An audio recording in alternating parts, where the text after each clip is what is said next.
Good morning, students. Welcome to EduCraft Academy, Crafting Young Minds.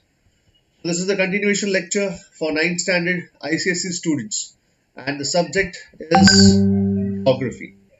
And we are continuing with the chapter number 8, that is the earthquake. And this is being presented by Zaid sir. Okay, in the last class, we have discussed about the causes of the earthquake. We have completed this topic, volcanic eruptions and all that. Right, hazardous effects of earthquake. Yes, we have completed this also, and constructive effects of the earthquake and distribution of the earthquake, right? I think we have completed the circum-Pacific belt. Okay, and yes, okay, and mid mountain. Did I complete the mid world mountain belt, guys? Okay, I think we have to start with interpret seismicity, right?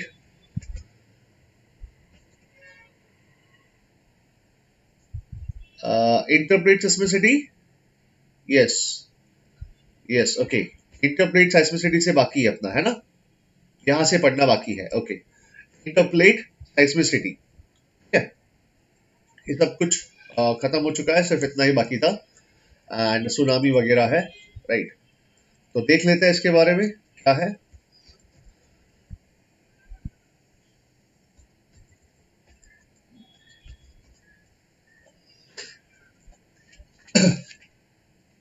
यहाँ से बाकी है इंटरप्लेट seismicity.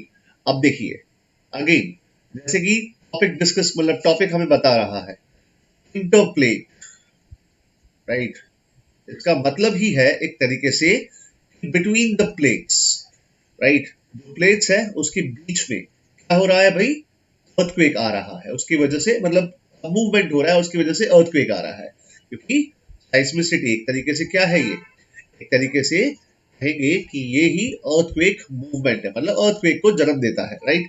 तो ये लिखा है although most of the world seismicity occurs along the plate boundaries. Yes, ठीक है, लिखा है भाई जितना भी अर्थक्वेक आते हैं या भाई सिस्मिक एक्टिविटीज जो होती है, ये कहाँ होती है? ये होती है along the plate boundaries, right? अब ये plate boundaries क्या है? You know very well, right? ठीक है. एंड देखो ये रहा, these are the plate boundaries, right? See this one, this is the plate boundaries that we have. We already have studied all those plate boundaries, right? ये Caribbean plate, Coast plate, Nazca plate, Pacific plate. This is also a Pacific plate, Philippine plate, Indo-Australian plate, right? Eurasian plate. ये जो plates के बीच में जो है, actually इसको fault भी कहते हैं. उसको मतलब fault तो जहाँ पर भी break होता है वहां पर उसको fault कहते हैं. लेकिन एक तरीके से ये भी क्या है? Plate boundaries है, ठीक है? And we can consider it also false, right? ठीक है, तो दोनों बहुत ही आसान वर्ड है. अब आगे देखते हैं इसके बाद क्या लिखा है. लिखा है the continental platforms also experience infrequent and scattered shallow focus earthquakes. ठीक है, बोला है कि भले ही जितनी भी एक्टिविटीज होती है, जितनी भी साइस्मिक एक्टिविटीज होती है, ये होती है अलोंग द प्लेट बाउंड्रीज. लेकिन ऐसा नहीं है कि भाई ये जो कॉन्टिनेंटल प्लेट्स है, राइट, ये जो बीच वाले जो प्लेट्स है, सिर्फ फॉल्ट लाइंस या बाउंड्रीज की बात नहीं है. जो कॉन्टिनेंट्स के बीच में है, यहाँ पर भी अर्थक्वेक या सिस्मिसिटी या साइस्मिसिटी या साइस्मिक एक्टिविटीज हमें महसूस होती है. लेकिन यहाँ पर क्या होता है, यहाँ पर अर्थक्वेक का जो फोकस है, आई होप आपको पता होगा फोकस क्या है, राइट? ठीक है, ये फोकस कैसे होते हैं? शैलो होते हैं. शैलो का मतलब क्या भाई? Not very deep. ठीक है, right? As in the case with the video that we have seen. आपने जो वीडियो देखा होगा वहां पर आपको बताया होगा कि पैसिफिक प्लेट क्या हुआ था. ये पैसिफिक प्लेट को झटका आया था एक तरीके से, है ना? और ये प्लेट पूरा टूट गया था, है ना? उसकी वजह से यहाँ पर भूकंप आया था. तो ये क्या है, इसका फोकस बहुत नीचे था, इट वॉज वेरी डीप. लेकिन जो भी अर्थक्वेक्स आते हैं, राइट, इनके पास कैसा होता है? शैलो फोकस होता है. कहां पर? कॉन्टिनेंटल प्लेटफॉर्म्स पे, right? The zone of the earthquakes in East Africa, western United States, peninsular India are most striking. ठीक है, आप देख लेंगे यहाँ पर तो ये है east Africa, and this is western America, and this is what, this is India, peninsular India, right. Just a moment. ठीक है, ये सारे एरियाज में क्या है भाई, यहाँ पर भी अर्थक्वेक जो आते हैं कैसे आते हैं, शैलो होते हैं। ठीक है, they are probably associated with incomplete rifting. The minor shallow earthquakes in eastern United States, Australia are more difficult to explain. For example, the largest earthquakes in the United States occurred in New Madrid, Missouri, in USA, in a series of four quakes in 1811 and 1812. The area of strong shaking associated with each other of these earthquakes was 10 times larger than that of 1906 earthquake in San Francisco. ठीक है, मतलब एक तरीके से यहाँ पर example दिया गया है, एग्जाम्पल में समझाया गया है भाई कि जो अर्थक्वेक आए थे मैड्रिड में आया या फिर लेटर से 1811 1812 में आया, ये तकरीबन 10 टाइम्स लार्जर था जो अर्थक्वेक सैन फ्रांसिस्को में आया था उसके according. The earthquake of 1811 was measured 8.5, but there was little damage to built structures because the area was only sparsely populated. ठीक है, तो बोला है कि भाई 8.5 रिक्टर का सैन फ्रांसिस्को में अर्थक्वेक आया, लेकिन ये अर्थक्वेक से ज्यादा नुकसान नहीं हुआ। क्यों नहीं हुआ? क्योंकि जो एरिया में जो अर्थक्वेक आया था ये बहुत ही स्पार्सली, ठीक है, स्पार्सली मतलब कैसा, एकदम दूर दूर, स्पार्स, राइट, तो स्पार्सली पॉपुलेटेड था, राइट, या फिर कहेंगे कि बहुत ही लाइटली या लोली, राइट, पॉपुलेटेड था। ओके, ठीक है, तो इस तरीके से इसके लिए वहां पर अर्थक्वेक ज्यादा हमें नुकसान देखने नहीं मिलता। फिर नेक्स्ट देखते हैं क्या लिखा है। आई विटनेस, अब जिन्होंने देखा वो बोल रहे हैं कि भाई जो ग्राउंड था, ठीक है, it rose and it fell, right, तो ये अगर आपने वीडियो देखा होगा, अगर जो मैंने वीडियो भेजा था आपको, ठीक है, अगर वो आपने ठीक से देखा होगा वो वीडियो, वहां पर आप देख सकते हैं कि किस तरीके से हाई राइज बिल्डिंग्स थी, वो बिल्डिंग्स कैसे शेक कर रही थी, right. Do you agree with that? आपने वो बिल्डिंग्स देखी थी, वो ब्राउन वाला बिल्डिंग हिल रहा था। Yes, sir. यस यस, एकदम हाई राइज बिल्डिंग था वो, और वो कैसे हिल रहा था, and the ground was also shaking, right, बीच में दरार आ चुकी थी, एंड ये इधर जा रहा था, ये इधर जा रहा था, और ये जो क्रैक है ये छोटी बड़ी हो रही थी, है ना, राइट, सॉरी, ठीक है, तो ये छोटी बड़ी हो रही थी इस तरीके से, राइट, तो ये क्या था, एक तरीके से कि भाई ट्रीज भी गिर रहे थे, राइट, पानी क्रैक्स में से पानी बाहर आ रहा था, एंड सारे लोग जो है वो नीचे जमीन पे बैठ जाते थे क्योंकि उनको लगता है कि उनको चक्कर आ रहे हैं, राइट, आपने देखा होगा ये सारी चीजें, वो वीडियो में देखा होगा, जो भी आई विटनेस है वो बता रहे थे, Yes. उसमें भी आई विटनेसेस बता रहे थे कि हाँ भाई जापान में जो अर्थक्वेक आया था उस समय पे ये बिल्डिंग पूरा ऐसा हिल रहा था, झूला खा रहा था, राइट, ठीक है, एंड लिटरली झूला खा रहा था, ऐसा लग रहा था कि सही में ये बिल्डिंग जो है अभी तक कभी ना कभी गिर जाएगा, पर फॉर्चुनेटली वो गिरा नहीं, राइट, ठीक है, क्या होता है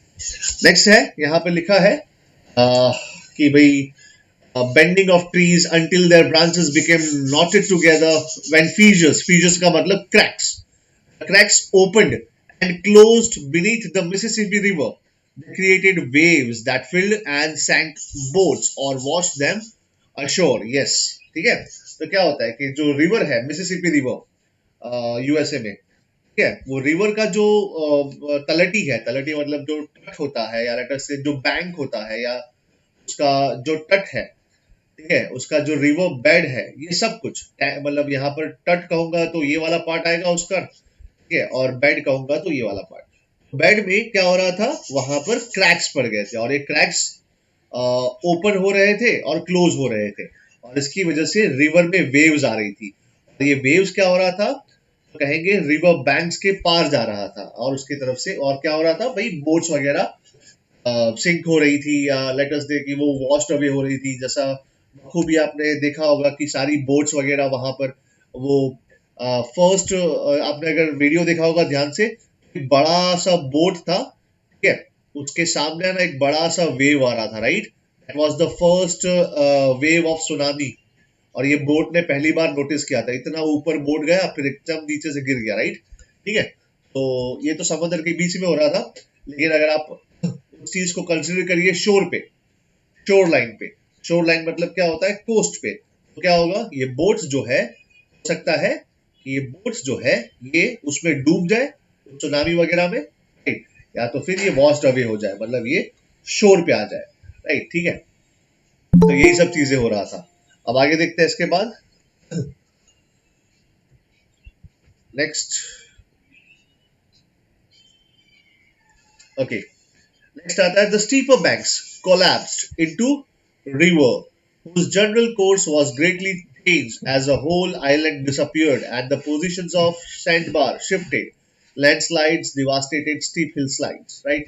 ठीक है, अब कुछ नहीं बोला है, यहाँ पर बोला है कि जो रिवर है, रिवर के बैंक्स है, राइट, जो एकदम टूट गए थे, राइट, और यहाँ से क्या हुआ, रिवर का जो कोर्स है वो चेंज हो गया, ठीक है, रिवर का कोर्स चेंज हो जाता है, मतलब अभी जनरली फॉर एग्जांपल ये ऐसे बह रही होती है, सिंगल लाइन बता रहा हूँ, ठीक है, तो हो सकता है कि वो अ, इसके इसके जो बैंक्स है इसके वॉश अवे हो जाने से, ठीक है, ये अपना रास्ता थोड़ा सा ऐसा सीधा कर ले, ठीक है, ऐसे, क्यों, क्योंकि ये इसके जो बैंक्स है, ये जो है ये सब देवर वॉश्ड अवे, राइट, ठीक है, और उसकी वजह से क्या हुआ, यहाँ पर एक तरीके से रिवर का जो कोर्स है, ठीक है, कोर्स का मतलब उसका जो वे है, वे ऑफ फ्लो, वो पूरा चेंज हो गया, राइट, ठीक है, बस वही लिखा है।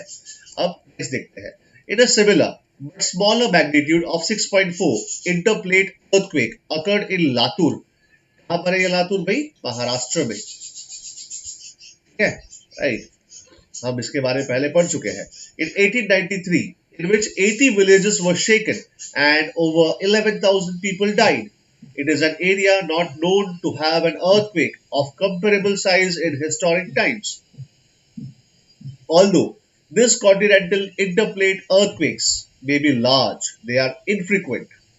In terms of the total energy released by seismicity each year, they account for only 0.5%. ये इंटरप्लेट साइस्मिसिटी जो था, राइट, ये इतना इजीली नहीं होता, मतलब 0.5% of the total earthquakes, right, उसमें इतना ही इसका अकाउंट है, लेकिन ये बहुत ही ज्यादा इनफ्रीक्वेंट है। इनफ्रीक्वेंट का मतलब ये इतनी जल्दी आते नहीं है, ये इतना जल्दी होता नहीं है, लेकिन रेस्ट अश्योर्ड पता कभी भी आ सकता है ये चीज, राइट, ठीक है, यही लिखा है इसमें। अब नेक्स्ट देखते हैं, जो लास्ट टॉपिक है सुनामी, राइट, सुनामी के बारे में आप सभी को पता ही है, लेकिन फिर भी मैं बता देता हूँ क्या होता है, राइट, आप समझिए इस चीज को कि ओशियन का क्रस्ट है, ठीक है, अब ये ओशियन के क्रस्ट में क्या होता है, जहां पर फॉल्ट लाइन है, जैसे कि for example mid Atlantic ridge, Atlantic ocean के बीच में है, आप देखिए यहाँ पर ये वाला पार्ट, ठीक है, ये वाला पार्ट, इसको कहते हैं mid Atlantic ridge, right, this is the Atlantic ocean and this is the mid Atlantic ridge, ठीक है। अब ये मिड अटलांटिक रिज में क्या होता है, लेट अस से कि फॉर एग्जांपल यहाँ पर कोई एक्टिविटी होती है, ठीक है, जैसे कि हमारा यहाँ पर पैसिफिक ओशन में हुआ था, ये रहा जापान, राइट, यहाँ पर है जापान, जापान, एंड यहाँ पर क्या हुआ था कि यहाँ पर कहीं पर एक्टिविटी हुई थी, राइट, वो प्लेट सिस्मिसिटी हुआ था एंड प्लेट टूट रही थी, या प्लेट है ना एकदम झटका, प्लेट ने झटका दिया, अब ये ऊपर तो पानी ही पानी है, यहाँ सब पूरा पूरा पानी की पानी ही है। अब होता क्या है कि वो प्लेट वो प्लेट एकदम से राइज अप हुई और फिर वापस नीचे आ गई, और उसकी वजह से ऊपर एक बड़ा सा वेव बना, ठीक है, और आपको पता ही है कि वो एग्जाम्पल दिया था ना मैंने कि एक बहुत ही स्टिल वाटर है और आपने बीच में पत्थर फेंका, राइट, तो क्या होगा, वेव्स जो है वो ट्रैवल करती जाएगी, ट्रैवल करती जाएगी, ट्रैवल करती जाएगी, राइट, ठीक है, तो यही हुआ, राइट, तो यहाँ पर समंदर में हमें पता नहीं चलेगा, राइट, यहाँ पर होगा तो पता नहीं चलेगा, क्यों, क्योंकि हमें लगेगा ये तो खाली वेव ही तो आई है, ये शायद भवंडर है या शायद कोई टॉर्नेडो है, इस तरीके से हमें फील होगा, है ना, राइट, लेकिन जब यही चीज एकदम विशाल आकार लेके कहाँ पहुंचती है ऑन द कोस्ट, ठीक है, चाहे जो भी कोस्ट हो, यहाँ हो, चाहे यहाँ हो, तमिलनाडु कैसे भूल सकते हैं हम लोग, यहाँ पर भी तो आया था, राइट, सुनामी, तो ये जब कोस्ट पे आती है, भाई ये कम से कम 3 to 4 फ्लोर्स के हाइट की होती है ना, राइट, 50 फीट हाइट होता है इनका। और आपने बखूबी देखा ही होगा ये सब चीजें। तो क्या होता है, बस ये अर्थक्वेक की वजह से जो वेव्स प्रोड्यूस होती है इन द सी, और जब ये शोर पे पहुंचती है, और शोर पे पहुंच के बड़ा क्यों हो जाता है, क्योंकि जैसे ही ये शोर पे पहुंचता है क्या होता है कि नीचे का जो क्रस्ट है, ठीक है, वो शैलो होते जाता है ना, ठीक है। इसकी वजह से क्या होता है कि वो सुनामी का जो वेव्स है वो बहुत ही ज्यादा विशालकाय हो जाता है। तो यही लिखा है, अ tsunami is a series of waves created when a body of water such as an ocean is rapidly displaced. Earthquakes, mass movements above or below water, volcanic eruptions, and other underwater explosion, landslides, large meteoroid or asteroid impact, are testing with nuclear weapons at sea, all have potential to generate tsunami. ठीक है, तो याद रखिएगा सिर्फ earthquake की वजह से नहीं आता, ठीक है, बहुत सारे दूसरे कारण है। क्या है, अंडर वाटर एक्सप्लोजन हो सकते हैं, यस, उसकी वजह से भी यहाँ पर सुनामी आता है। या फिर वेपन टेस्टिंग, कैसे वेपन टेस्टिंग भाई, न्यूक्लियर वेपन टेस्टिंग, इसकी वजह से भी सुनामी आ सकता है। हो सकता है कोई स्पेस से बाहर से बहुत बड़ा सा ऑब्जेक्ट, ठीक है, आके डायरेक्टली धड़ाम करके पैसिफिक ओशन में गिरेगा, है ना। You can compare it with the small stone that you have thrown, right, at the centre of a lake. बस इसी इसी के हिसाब से इसको समझ लीजिए कि कोई एस्टेरॉइड है, कोई मीटियोरॉइड है, ये आके क्या गिरा, आके गिरा उस समंदर में बहुत बड़ा, लेट अस से, ठीक है, तो उसकी वजह से भी क्या हो सकता है, सुनामी आ सकती है। Okay, the effects of the tsunami can range from unnoticeable to devastating.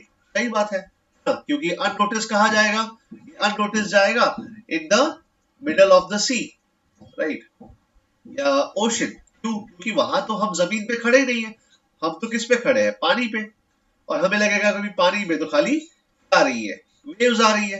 Okay, this is the boat, right, ऐसा लगेगा ये बड़ा सा वेव है।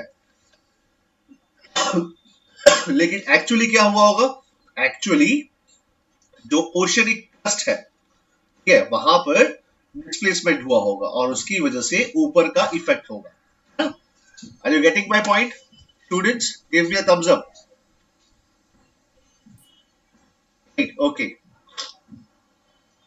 ठीक है, भाई बहुत सारी सुनामीज, अर्थक्वेक्स अननोटिस जाता है, ठीक है। बस अब देखिए क्या लिखा है, क्या है, the term tsunami comes from the Japanese word su meaning harbor, ठीक है, and nami meaning wave। तो भाई हार्बर, हार्बर पे जो वेव प्रोड्यूस होता है यही है एक जापानीज वर्ड जिसका नाम है सुनामी, ठीक है, ये जापानीज वर्ड है tsunami. A tsunami has a much smaller amplitude, wave height, ठीक है। अब एम्पलीट्यूड क्या होता है आपको फिजिक्स में मालूम होगा, ये टफ है, ये क्रस्ट है ना, आपको ये साइनसोइडल वेव है, और ये क्या है भाई, ये भाई इसका क्रस्ट है या क्रेस्ट है, ये क्या है, ये ट्रफ है, ठीक है, ये क्या है भाई, ये है वेवलेंथ, ठीक है। तो बस यही चीज समंदर में भी होता है, ठीक है। ये जो है इसी को हम कहते हैं एक तरीके से amplitude, wave height. Okay, tsunami has much smaller amplitude offshore. Offshore का मतलब क्या, समंदर में, ठीक है। ऑफशोर का मतलब क्या होता है बेटा, समंदर में, इन द मिडल, या कोस्ट से दूर, शोर से दूर, इसको कहते हैं ऑफशोर। चलिए, and a very long wavelength often 100 of kilometer, ठीक है, वेवलेंथ बहुत लंबा हो सकता है, ये वेवलेंथ है यहां से लेके यहां तक, पॉइंट ए से लेके पॉइंट बी, इसको क्या कह सकते हैं हम लोग, वेवलेंथ। ये फिजिक्स में आपको आता होगा, राइट, ठीक है, ये कुछ 100 किलोमीटर का हो सकता है। Which is why they are generally passed unnoticed at sea, है ना, ठीक है। तो देखो ये गिव रीजन है आपका, ये है ना आपके एग्जाम में पूछा जाता है, राइट, कि भाई सुनामी जो है ये सी में या ओशन में, ठीक है, ये अननोटिस्ड क्यों होता है, क्यों हम इसको नोटिस नहीं कर पाते? बस क्यों? क्योंकि हो सकता है इसका वेवलेंथ बहुत ज्यादा हो, हमें लगेगा भाई ये नॉर्मल वेव है। जो किसके लिए हुआ है? जो कहेंगे कि हो सकता है कि किसी तूफान के कारण हुआ है, किसी टॉर्नेडो के कारण हुआ है, वगैरह वगैरह, राइट? इसीलिए हमें नहीं पता चलेगा, राइट? लेकिन जब ये वेव जब पहुंचता है कहां पर, शोर पे, तब हमें मालूम पड़ेगा कि हाँ भाई सुनामी है। क्यों? क्योंकि ये अर्थक्वेक जो है, ठीक है, राइट, ये पहुंचा है in the wave of in the form of a wave, ठीक है, ये कोई फिजिकल सिस्मिक वेव की तरह नहीं पहुंचा है हमारे ग्राउंड पे, ठीक है, राइट? तो उसकी वजह से हुआ है। अब आगे देखते हैं, right? So which is why they are generally passed unnoticed at sea, forming only a passing hump in the ocean, right? और इसके साथ आपका ये लेक्चर, ये चैप्टर खत्म होता है।